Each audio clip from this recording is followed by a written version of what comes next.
Hello, everybody. David Schuster here. The details of that Trump attack on a Venezuelan boat are getting uglier and more disturbing by the day.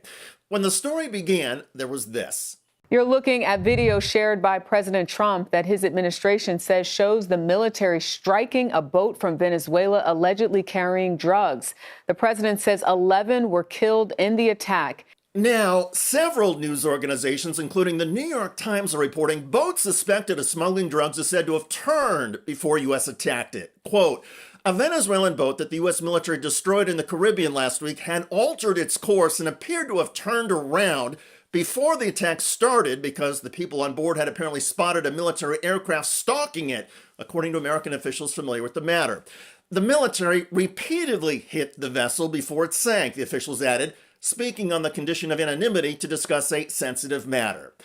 11 human beings, perhaps criminals, perhaps not, turned their boat around and attempted to retreat. They were leaving, but the United States, under the ghoulish hand of Donald Trump, slaughtered them anyway. Not just with one airstrike, as the Trump video showed, but with several airstrikes. Even in the murkiest waters of international conflict, there is no doctrine that allows shooting fleeing people in the back because you imagine or suspect they might have been up to no good. But apparently this is what law and order looks like now under Donald Trump. Not a courtroom, not due process, not even a warning shot, but a missile, a drone, smoldering corpses in salt water, and him.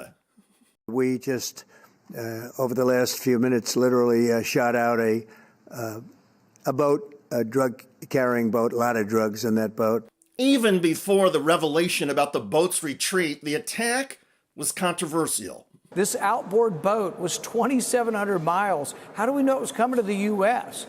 So they may be selling drugs in Trinidad. We are the in-destination point for whatever percentage of drugs coming out of Central and South America. Maybe. You don't think anybody in the Caribbean's using drugs? What if they're selling the drugs in Trinidad? Are we now the police for Trinidad? Well, speaking of, there are now multiple reports that this boat was headed to Trinidad, not the United States.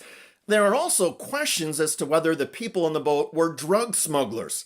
Usually, drug traffickers and smugglers want as much room as possible on boats, trucks, and planes for drugs. 11 people takes up space.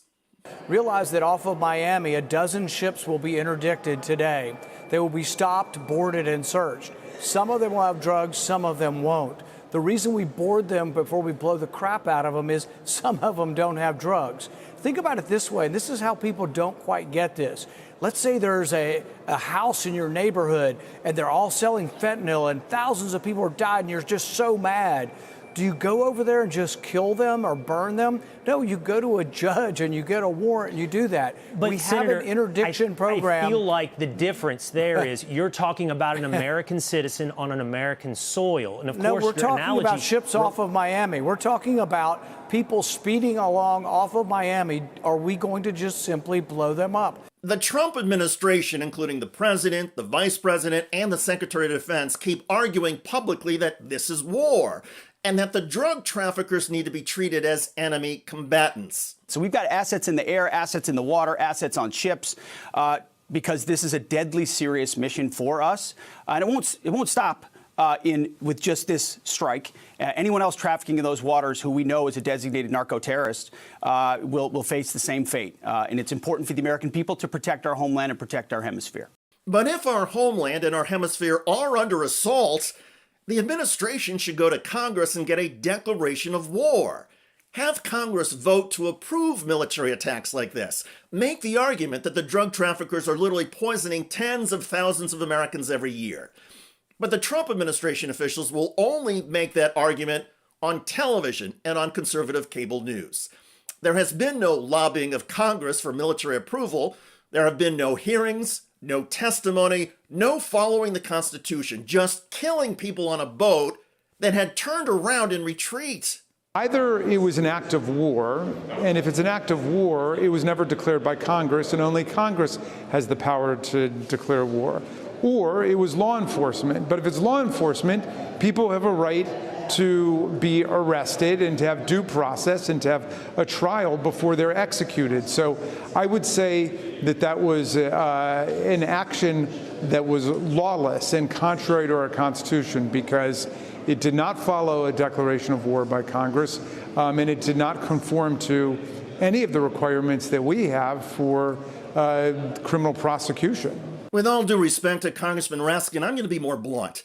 This was not a criminal prosecution. It was not a war. This was a political snuff film, a massacre designed to look tough on drugs and play well with the bomb-them-all MAGA crowd who see every brown man in a boat as a threat to our republic. What kind of country drops bombs on people who are fleeing? What kind of government, civilized, democratic, even minimally sane, declares itself at war with an outboard motorboat 2,700 miles from the United States and then opens fire even as the boat turns tail? What's next? Airstrikes on jaywalkers? Drone executions for overdue library books? Seriously, if we are going to retain even the frail illusion of the rule of law, we must call this what it is: a murder, committed not by some foreign tyrant, but by our own executive. And by Donald Trump doing this in our name, with our taxpayer dollars, under our U.S. military banner, the stain is ours as well. And here's what needs to be done now. First, there should be an immediate independent investigation, one that does not take at face value the Trump administration's self-justifications. Second, there should be legal proceedings against those who, without regard for law or life, ordered or carried out this attack. Third, as an American people, we must insist from every steely moral fiber of this nation that no cause, however righteous we may imagine it, permits us to abandon our humanity. If the American government wishes to kill, let our government at least keep the pretense of justice and a constitutional republic. If we cannot abide by justice and we cannot follow the Constitution, Donald Trump should just come out and say so. He should say the Constitution is dead because I, Donald Trump, can do whatever I want. At least then, we will all be honest with each other about the authoritarian, tyrannical, and barbaric nation that America under Trump has become. By the way, across the United States, the public pushback is intensifying against the Trump administration's migrant deportation raids. In Rochester, New York, this Immigration and Border Control vehicle had all 4 tires slashed. The attack came as more than 100 protesters confronted federal agents and forced them to retreat.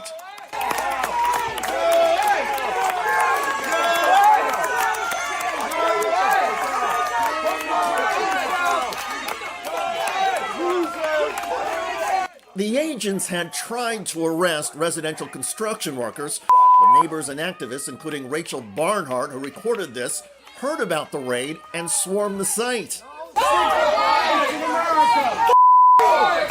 In this video, you can see the Border Patrol car with the tires slashed. An ICE supervisor pleads with the protesters to let the agents leave. You fucking lose! You lose! Protect my workers! Let them leave! All right.